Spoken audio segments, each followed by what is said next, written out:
முல்லா ஒருநாள் ஒரு பெரிய பணக்காரிடம் சென்றார். ஒரு மனிதனுடைய கஷ்ட நிலையைக் கண்டு மனம் பொறாமல் தங்களிடம் வந்திருக்கிறேன். அந்த மனிதன் ஒரு மனிதரிடம் கொஞ்சம் பணத்தை கடனாக வாங்கி விட்டான். கடன் வட்டிக்கு வட்டியாக பல மடங்கு பெரிய தொகையாக வளர்ந்து விட்டது. அந்த கடனை கொடுக்க முடியாமல் அவன் மிகவும் சங்கடப்படுகிறான். கடன் தொல்லை தாழ முடியாமல் அவன் தற்கொலை செய்து கொள்வானோ என்று கூட எனக்கு அச்சமாக இருக்கின்றது. அந்த மனிதனின் கடனை அடைக்க ஒரு 1000 பொற்காசுகள் இருந்தால் கொடுங்கள். உரிய காலத்தில் உங்கள் தொகையை அவன் திருப்பிக் கொடுத்து விடுவான். அதற்கு நான் உத்தரவாதம் கொடுக்கிறேன் என்று முல்லா மிகவும் உருக்கமாக கூறினார். அதை கேட்டு மனமுருகிய செல்வந்தர் முல்லாவிடம் 1000 பொற்காசுகளை கொடுத்து, அவ்வளவு கஷ்டப்படும் மனிதன் யார் என்று கேட்டார். வேறு யாருமில்லை, நான் தான் என்று கூறிச் சிரித்தவாறு முல்லா சென்று விட்டார். 2 மாதங்கள் கழித்து செல்வந்தரிடம் வாங்கிய பணத்தை முல்லா திருப்பிக் கொடுத்து விட்டார். 2 மாதங்கள் கழித்த பிறகு ஒரு நாள் அதே பணக்காரரிடம் வந்தார். அரை புள்ளி யாரோ ஒருவர் கடன் வாங்கி கொடுக்க முடியாமல் கஷ்டப்படுகிறாராக்கும். அவருக்கு உதவ என்னிடம் கடன் வாங்க வந்திருக்கிறீர் போலிருக்கிறது என்று சிரித்துக் கொண்டே கேட்டார் செல்வந்தர். ஆமாம் என்று முல்லா பதில் சொன்னார். அந்த கஷ்டப்படும் ஆள் நீர்தானே என்று செல்வந்தர் கேட்டார். இல்லை, உண்மையாகவே ஓர் ஏழை தான் வாங்கிய கடனை கொடுக்க முடியாமல் கஷ்டப்படுகிறான் என்றார் முல்லா. உண்மை எவ்வாறு நம்ப முடியும்? பணத்தை வாங்கிக் கொண்ட பிறகு நான் தான் அந்த ஏழை என்று கூறமாட்டீர் என்பது என்ன நிச்சயம் என்று செல்வந்தர் கேட்டார். நீங்கள் இவ்வாறு சந்தேகப்படுவீர் என்று தெரிந்துதான் அந்த ஆளை நேரில் கொண்டு வந்து வாசலில் நிறுத்தியிருக்கிறனே என்றார் முல்லா. பிறகு வாசல் பக்கம் சென்று ஒரு ஏழையை அழைத்து வந்தார். நீர்தான் கடன் வாங்கி கஷ்டப்படும் ஏழையா என்று செல்வந்தர் கேட்டார். ஆமாம் என்ற அந்த ஏழை பதில் சொன்னான். செல்வந்தர் முல்லா சொன்ன தொகையை ஏழையிடம் நீட்டினார். அதனை முல்லா கைநீட்டி வாங்கிக் கொண்டார். என்ன பணத்தை நீர் வாங்கிக் கொண்டிர், பழையபடி என்னை ஏமாற்றுகிறீரா என செல்வந்தர் கேட்டார். நான் போய் சொல்லவில்லையே, கடன் வாங்கியது அந்த ஏழைதான், ஆனால் அவனுக்கு கடன் கொடுத்தவன் நான். கொடுத்த கடன் இப்போது வசூல் செய்கிறேன் என்று கூறியவாறு ஏழையை அழைத்து கொண்டு முல்லா நடந்தார்.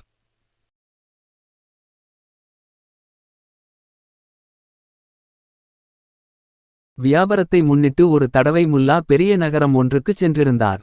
அங்கே அவருக்கு துணையாக ஒருவன் வந்து சேர்ந்தான். அவனுக்கு எடுத்தற்கெல்லாம் சந்தேகமாக இருந்தது. அந்த பெரிய நகரத்தை பார்த்ததும் அவனுக்கு பிரமிப்பாக இருந்தது. சந்து பொந்தெல்லாம் மக்கள் இவ்வாறு நிரம்பி வழிகிறார்களே, இவ்வளவு கூட்டத்தில் மக்கள் எவ்வாறு தாங்கள் போக வேண்டிய இடத்தை அடையாளம் கண்டு கொள்வார்கள்? தாங்கள் தங்கியுள்ள விடுதியை எவ்வாறு கண்டுபிடிப்பார்கள்? அவ்வளவு ஏன், மக்கள் தங்களை தாங்களே கூட அடையாளம் கண்டு கொள்வது சிரமந்தான். இவ்வாறெல்லாம் அந்த சந்தேக பிராணி பேசிக் கொண்டே இருந்தான். அந்த சந்தேக பிராணியும் முல்லாவும் அன்று இரவை கழிப்பதற்காக ஒரு விடுதியில் சென்று தங்கினார். அந்த விடுதியில் பலர் தங்கியிருந்தார்கள். காலையில் நான் கண் விழிக்கும் போது என்னையே மறந்து விட்டால் என்ன செய்வது? முல்லா அவர்களே, எனக்கு ஒரு யோசனை சொல்லுங்கள் என்ற பரிதாபமாக கேட்டான் சந்தேக பிராணி. முல்லா சிரித்துக்கொண்டே, நண்பரே, கவலைப்படாதீர். ஒரு கருப்பு துணியை உமது ஒரு காலில் சுற்றி கட்டி விடும். காலையில் உறங்கி எழுந்ததும் உமது காலை பாரும். கருப்பு துணி காலில் இருந்தால் நீர்தான் அது என்ற அடையாளம் கண்டு கொள்ளலாம் என்றார். சந்தேக பிராணிக்கு அது நல்ல யோசனையாகப்படவே தன் காலில் ஒரு கருப்பு துணியை கட்டிக்கொண்டு படுத்து விட்டான். அவனுக்கு அருகே படுத்திருந்த முல்லா அவன் நன்றாக உறங்கிய பிறகு அவன் கட்டியிருந்த கருப்பு துணியை அவிழ்த்து தம்முடைய காலில் கட்டிக்கொண்டார். ஐயோ, நான் காணாமல் போய்விட்டேனே, ஏன் காலில் இருந்த துணியை காணோமே என்று கூக்குரல் போட்ட சந்தேக பிராணி முல்லாவின் காலை பார்த்துவிட்டு, நான் அகப்பட்டுவிட்டேன், நீர்தான் நான் என்று சத்தம் போட்டான். அங்கே ஏதோ குழப்பம் நடப்பதைக் கண்ட மற்ற பயணிகள் அங்கே வந்து கூடி என்ன நடந்தது என வினவினர். நடைபெற்ற நிகழ்ச்சிகளை முல்லா மற்றவர்களுக்கு விளக்கினார். சந்தேக பிராணியை பார்த்து அந்த விடுதியில் தங்கியிருந்த எல்லா பிரயாணிகளும் வாய் விட்டு சிரித்தனர். பிறகு முல்லா அந்த சந்தேக பிராணிக்கு ஏற்பட்டிருந்த சந்தேக பிரமையை அகற்றி அவனுக்கு தெளிவை உண்டாக்கினார்.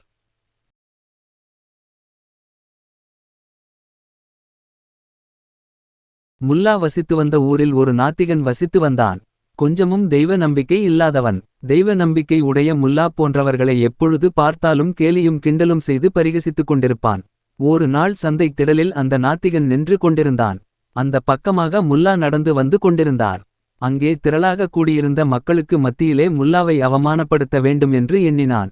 முல்லா அருகே வந்ததும், முல்லா அவர்களே, உலகத்திலேயே நீங்கள் தான் முற்றம் துறந்த துறவி என்று மக்கள் பேசிக்கொள்கிறார்களே, அப்படி எதை நீர் துறந்து ஞானியானீர் என்று நாத்திகன் கேலியாக கேட்டான். எந்த முட்டாள் அந்த மாதிரி சொன்னான்? என்னை விட மிகவும் மகத்துவம் வாய்ந்த துறவி ஒருவர் இருக்கிறாரே என்றார் முல்லா. நாத்திகனுக்கு மட்டுமல்ல, அங்கு நடமாடிக் கொண்டிருந்த மக்களகட்கும் முல்லா சொன்ன தகவல் ஆச்சரியத்தை விளைவித்தது. முல்லாவையும் விட மேலான தரவி இந்த ஊரில் யார் இருக்க முடியும் என்று அவர்களுக்கு விளங்கவில்லை. நாத்திகனும் அந்த தகவலை கேட்டு வியப்படைந்து, முல்லா, இந்த ஊரில் உள்ள அந்த மகத்துவம் வாய்ந்த துறவி யார் என்ற கேட்டான். அந்த துறவி நீர்தான் என்று முல்லா கூறியதை கேட்ட நாத்திகன் அதிர்ச்சியடைந்து விட்டான். நானா அந்த துறவி, அது எப்படி என்று கேட்டான். என்னை போன்ற சாதாரண துறவிகள் கேவலம் உலகத்தில் இருக்கும் பொருட்களை தான் துறப்பது வழக்கம். நீரோ கடவுளையே துறந்து விட்ட துறவியாயிற்றே, உம்மை மிஞ்சக்கூடிய துறவி உலகத்தில் ஏது என்று முல்லா பதிலளித்தார். அங்கே சூழ்ந்திருந்த மக்கள் நாத்திகனை பார்த்து ஏளனமாக சிரிக்க ஆரம்பித்தனர். நாத்திகன் தலைகுனிந்தவாறு அந்த இடத்தை விட்டு வேகமாக அகன்று விட்டான்.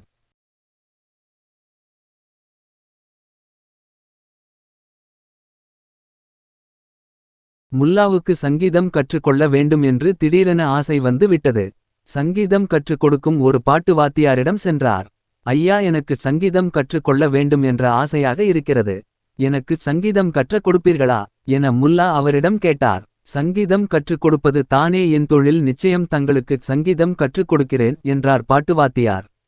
நான் என்ன கட்டணம் தர வேண்டும் என்று முல்லா கேட்டார். முதல் மாதம் 100 பொற்காசுகள் தரவேண்டும், அடுத்த மாதம் 60 பொற்காசு கொடுத்தால் போதும், மூன்றாவது மாதம் 50 பொற்காசுகள் கொடுங்கள்.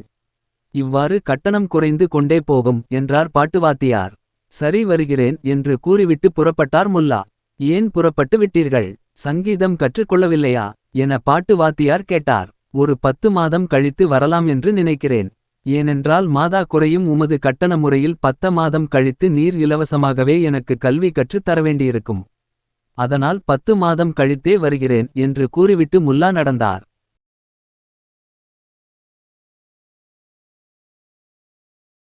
முல்லாவின் நண்பர் ஒருவர் பெரிய பணக்காரர். அவர் வீட்டுக்கு முல்லா செல்லும் போதெல்லாம் பணக்காரர் தமது திரண்ட சொத்துக்களை தம் மக்களுக்கு எவ்வாறு பிரித்து உயில் எழுதி வைப்பது என்பது பற்றியே அடிக்கடி பேசிக் கொண்டிருப்பார். உயிலை எழுவதால் அவருக்கு சிக்கல் ஏதும் இல்லை. ஆனால் தம்முடைய செல்வச் செருக்குனை மற்றவர்களுக்கு உணர்த்த வேண்டும் என்பதற்காகவே யாரை கண்டாலும் உயிலைப் பற்றி பேச்செடுத்து மணிக்கணக்கில் அதை பற்றி பேசிக் கொண்டிருப்பார். அவருடைய பணச்செருக்கு முல்லாவுக்கு எரிச்சலாக இருக்கும். ஒருநாள் செல்வந்தர் முல்லாவை தேடிக்கொண்டு முல்லாவின் வீட்டுக்கு வந்தார். அப்போது முல்லா ஒரு தாளில் ஏதோ தீவிரமாக எழுதி கொண்டிருப்பதை செல்வந்தர் கண்டார். இவ்வளவு தீவிர சிந்தனையுடன் என்ன எழுதி கொண்டிருக்கிறீர் என்று செல்வந்தர் கேட்டார். என் உயிலை தயாரித்துக் கொண்டிருக்கிறேன், தயாரித்து முடிப்பதற்குள் உயிர் போய்விடும் போலிருக்கிறது. ஒரே குழப்பம், சிக்கல் என்றார் முல்லா. நீரும் உயில் எழுதுகிறீரா? உயில் எழுதும் அளவுக்கு உம்மிடம் சொத்தோ பணமோ ஏது? ஒன்றும் இல்லாதபோது குழப்பமும் சிக்கலும் எங்கிருந்து வந்தது என்று செல்வந்தர் வியப்புடன் கேட்டார். சொத்தோ செல்வமோ இல்லாததனால்தானே உயில் எழுதுவதில் சிக்கல். இல்லாத சொத்து அல்லது செல்வத்தை எவ்வாறு என் மக்களுக்கு பிரித்துக் கொடுப்பது என்றுதான் எனக்கு விளங்கவில்லை என்று கூறிவிட்டு முல்லா சிரித்தார். தம்மை மட்டம் தட்டவே முல்லா இவ்வாறு கூறுகிறார் என்று உணர்ந்த செல்வந்தர் வெட்கத்துடன் தலைகுனிந்தார்.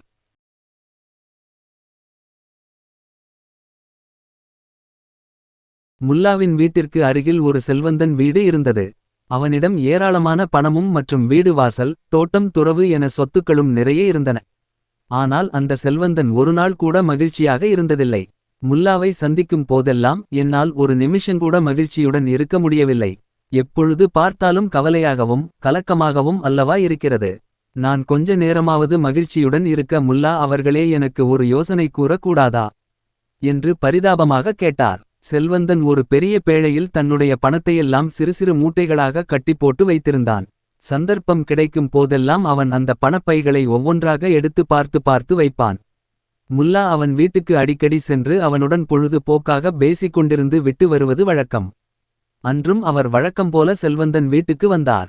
அந்தச் சமயத்தில் செல்வந்தர் பணப்பெட்டியை திறந்து பணமூட்டைகளை எடுத்து பார்த்து விட்டு வைத்துக் கொண்டிருந்தார். என்ன ஐயா செய்து கொண்டிருக்கிறீர்கள் என்று கேட்டவாறு பணப்பெட்டி இருக்குமிடத்தை நோக்கி நடந்தார் முல்லா. முல்லா வீட்டுக்குள் வருவதை கண்ட செல்வந்தன் அவசர அவசரமாக பணப்பைகளை பெட்டியில் வைத்து பூட்டத் தொடங்கினான்.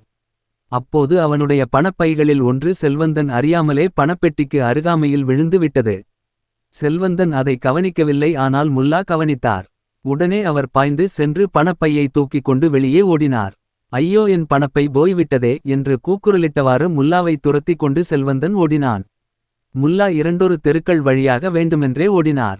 செல்வந்தன் பணம் போய்விட்டதே என்று கூக்குரலிட்ட வண்ணம் முல்லாவை பின் தொடர்ந்து ஓடினான். முல்லா கடைசியாக செல்வந்தன் வீட்டுக்கே ஓடி வந்தார். பணப்பையை அவனுடைய பணப்பெட்டியின் மீது டொப்பென போட்டார். செல்வந்தன் ஓடி வந்து பணப்பையை தூக்கிக் கொண்டு அப்பாடி இப்பொழுது தான் எனக்கு மகிழ்ச்சியாக இருக்கிறது என்ற மலர்ந்த முகத்துடன் கூறினான். பிறகு முல்லா அவர்களே எதற்காக என் பணத்தை தூக்கிக் கொண்டு ஓடினீர். இந்த பணம் கிடைக்காவிட்டால் என் உயிரே போயிருக்கும் என்றார். இப்பொழுது உங்களுக்கு மகிழ்ச்சியாக இருக்கிறதா என்று முல்லா கேட்டார். மகிழ்ச்சிக்கு எல்லையே இல்லை முல்லா, பறிபோய் விட்டது என்று நான் நினைத்த பணம் திரும்ப கிடைத்து விட்டதே. என் மகிழ்ச்சிக்குச் சொல்லவும் வேண்டுமா என்று கூறினான் செல்வந்தன். எதற்காக பணத்தை தூக்கிக் கொண்டு ஓடினேன் என்று கேட்டீரல்லவா.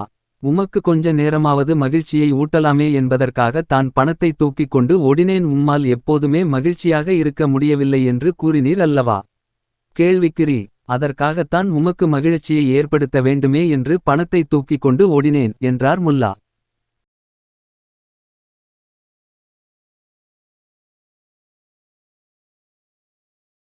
ஒரு தடவை முல்லா கப்பல் பிரயாணம் செய்து கொண்டிருந்தார். கப்பல் திசைமாறி தாறுமாறாக அலையத் தொடங்கியது. கரையே பல நாட்கள் கண்களில் தென்படவே இல்லை. உணவும் குடிநீரும் முற்றிலும் தீர்ந்துவிட்டன. கப்பலின் பயணம் செய்தவர்களுக்கு தாங்கள் உயிர் பிழைக்க மாட்டோம் என்ற அச்சம் ஏற்பட்டு விட்டது. அதனால் பிரயாணிகள் அனைவரும் தரையில் மண்டியிட்டு பிரார்த்தனை செய்யத் தொடங்கினர். தான் உயிர் பிழைத்தால் தன்னுடைய வீடு வாசல்களை எல்லாம் ஏழை எளிய மக்களுக்கு தருமம் செய்து விடுவதாக ஒருவர் சொன்னார். மற்றொரு பிரயாணி தாம் உயிர் பிழைத்தால் 1000 ஏழை மக்களுக்கு நாள் தவறாமல் உணவளிப்பதாக வாக்குறுதி கொடுத்தார். இவ்வாறு ஒவ்வொரு பிரயாணியும் தம்மிடமிருக்கும் விலைமதிப்புள்ள பொருட்களையெல்லாம் தானம் செய்து விடுவதாக வாக்குறுதிகள் தந்தனர். இந்த காட்சிகளையெல்லாம் ஒருபக்கமாக நின்றவாறு வேடிக்கை பார்த்து கொண்டிருந்தார் முல்லா. திடீரென்று அவர் அதோ கரை தெரிகிறது, நாமெல்லாம் உயிர் பிழைத்து விட்டோம் என்று கூவினார். பிரயாணிகள் அடைந்த மகிழ்ச்சிக்கு அளவே இல்லை. எல்லோரும் சேர்ந்து ஆனந்த கூத்தாடினார்கள். முல்லா உடனே உரத்த குரலில், அன்பர்களே, நமக்கு உயிர்ப்பிச்சை அளித்த கடவுளுக்கு நன்றி செலுத்தும் வித்தத்தில் நாம் எல்லோரும் சேர்ந்து பிரார்த்தனை செய்வோம் என்றார். அவர் பேச்சுக்கு யாரும் செவிசாய்க்கவே இல்லை. உயிர் பிழைப்பது உறுதியாகி விட்டதால் இனி கடவுளின் தயவு தங்களுக்கு தேவையில்லை என்று அவர்கள் கருதினார்கள். சற்றுமுன் அவர்கள் செய்த வாக்குறுதிகளையெல்லாம் மறந்துவிட்டார்கள். அந்த நேரத்தில் ஏதோ உணர்ச்சிவசப்பட்டு கடவுளுக்கு வாக்குறுதி கொடுத்து விட்டோம், ஒரேயடியாக சொத்து சுகங்களை தியாகம் செய்துவிட முடியுமா என்றெல்லாம் பேசத் தலைப்பட்டார்கள். முல்லா அட்டகாசமா கலகலவென நகைத்தார். ஏன் சிரிக்கிறீர் என்று பிரயாணிகள் வினவினார்கள். கரை கண்களுக்கு தெரிவதாக நான் சொன்னது உண்மையல்ல, ஒரு விளையாட்டுக்காக அவ்வாறு சொன்னேன் என்றார் முல்லா. பிரயாணிகள் நாலாபுரமும் கடலில் கண்களை ஒட்டினர். முல்லா சொன்னது உண்மைதான், கரை எந்த பக்கமும் கண்களுக்கு தெரியவே இல்லை. உடனே பிரயாணிகள் அனைவரும் அழுகுரல் எழுப்பியவாறு கடவுளை பிரார்த்தனை செய்வதற்காக மண்டியிட்டு அமர்ந்தனர். நண்பருக்கு அனுப்பு, பிரதி எடு. முல்லாவின் கதைகள். பிரார்த்தனை. ஒரு தடவை முல்லா கப்பல் பிரயாணம் செய்து கொண்டிருந்தார். கப்பல் திசைமாறி தாறுமாறாக அலையத் தொடங்கியது. கரையே பல நாட்கள் கண்களில் தென்படவே இல்லை. உணவும் குடிநீரும் முற்றிலும் தீர்ந்துவிட்டன. கப்பலின் பயணம் செய்தவர்களுக்கு தாங்கள் உயிர் பிழைக்க மாட்டோம் என்ற அச்சம் ஏற்பட்டு விட்டது. அதனால் பிரயாணிகள் அனைவரும் தரையில் மண்டியிட்டு பிரார்த்தனை செய்யத் தொடங்கினர். தான் உயிர் பிழைத்தால் தன்னுடைய வீடு வாசல்களை எல்லாம் ஏழை எளிய மக்களுக்கு தருமம் செய்து விடுவதாக ஒருவர் சொன்னார். மற்றொரு பிரயாணி தாம் உயிர் பிழைத்தால் 1000 ஏழை மக்களுக்கு நாள் தவறாமல் உணவளிப்பதாக வாக்குறுதி கொடுத்தார். இவ்வாறு ஒவ்வொரு பிரயாணியும் தம்மிடமிருக்கும் விலைமதிப்புள்ள பொருட்களையெல்லாம் தானம் செய்து விடுவதாக வாக்குறுதிகள் தந்தனர். இந்த காட்சிகளையெல்லாம் ஒருபக்கமாக நின்றவாறு வேடிக்கை பார்த்து கொண்டிருந்தார் முல்லா. திடீரென்று அவர் அதோ கரை தெரிகிறது, நாமெல்லாம் உயிர் பிழைத்து விட்டோம் என்று கூவினார். பிரயாணிகள் அடைந்த மகிழ்ச்சிக்கு அளவே இல்லை. எல்லோரும் சேர்ந்து ஆனந்த கூத்தாடினார்கள்.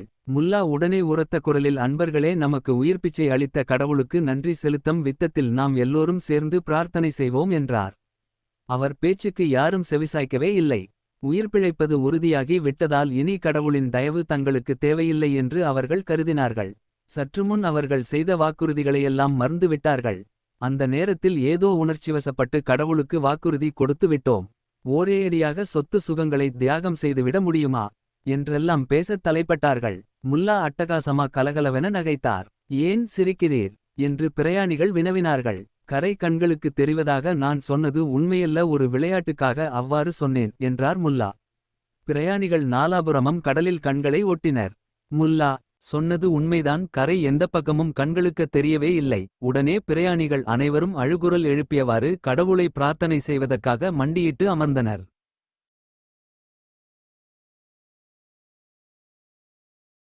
சந்தை கூடும் இடத்தில் ஒரு உயர்ந்த இடத்தில் முல்லா நின்று கொண்டார். மக்கள் சந்தையை நோக்கிப் போய்க் கொண்டும் வந்து கொண்டும் இருந்தனர். அன்பார்ந்த நண்பர்களே, உங்களுக்கு உங்கள் வாழ்க்கைக்கு ஏற்ற அருமையான சில யோசனைகள் என்னிடம் இருக்கின்றன. இவற்றை காது கொடுத்து கேட்க வேண்டும் என்று நினைப்பவர்கள் அருள் கூர்ந்து சற்று நில்லுங்கள் என்று முல்லா உரத்த குரலில் கூறினார். முல்லா என்ன சொல்லப் போகிறார் என்று அறிந்து கொள்வதற்காக ஒரு பெருங்கூட்டம் அங்கே கூடிற்று.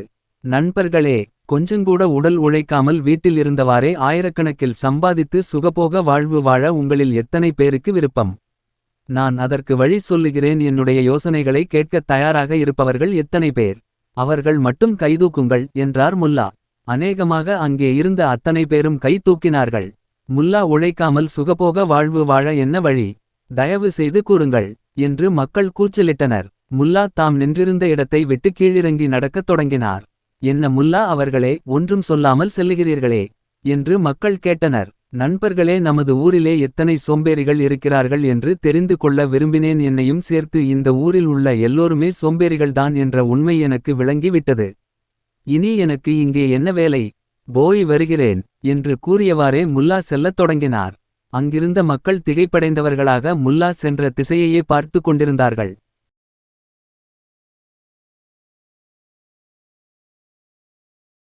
ஒரு பெரிய செல்வந்தனிடம் கொஞ்ச காலம் முல்லா வேலை பார்த்து வந்தார். ஒரு நாள் முல்லா தொடர்ந்து 3 தடவை கடை தெருவுக்குச் சென்று வந்ததை அவருடைய முதலாளி கண்டு அவரை கூப்பிட்டு விசாரித்தார்.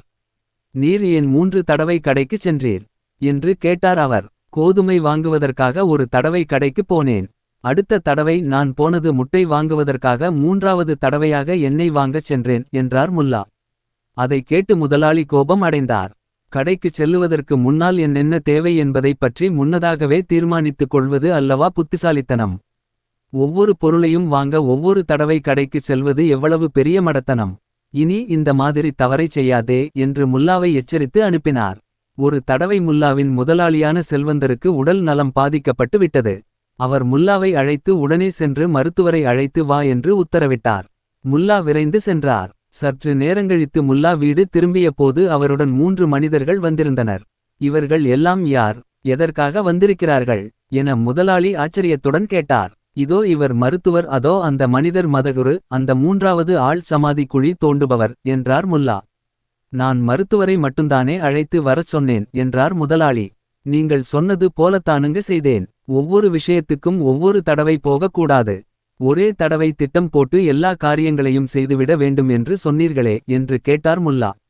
ஆமாம், அப்படித்தான் சொன்னேன். அதற்கும் இதற்கு என்ன தொடர்பு என்று ஆச்சரியம் தோன்ற கேட்டார் முதலாளி. ஐயா, உங்களுக்கு உடல்நலம் சரியாக இல்லை. நோய் முற்றி இறந்து விடுகிறீர்கள் என்று வைத்துக் கொள்வோம். இறுதி பிரார்த்தனை செய்வதற்காக மதகுருவை ஒரு தடவை அழைக்கப் போக வேண்டும். பிறகு உங்கள் உடலை சமாதியில் வைப்பதற்காக புதைகுழி தோண்டுபவனை அழைக்க ஒரு தடவை போக வேண்டும். இவ்வாறு 3 தடவை 3 காரியங்களுக்காக நடப்பதற்கு பதில் ஒரே நேரத்தில் 3 ஆட்களையும் அழைத்து வந்து விட்டேன் என்றார் முல்லா. முதலாளியின் முகத்தில் ஈயாடவில்லை.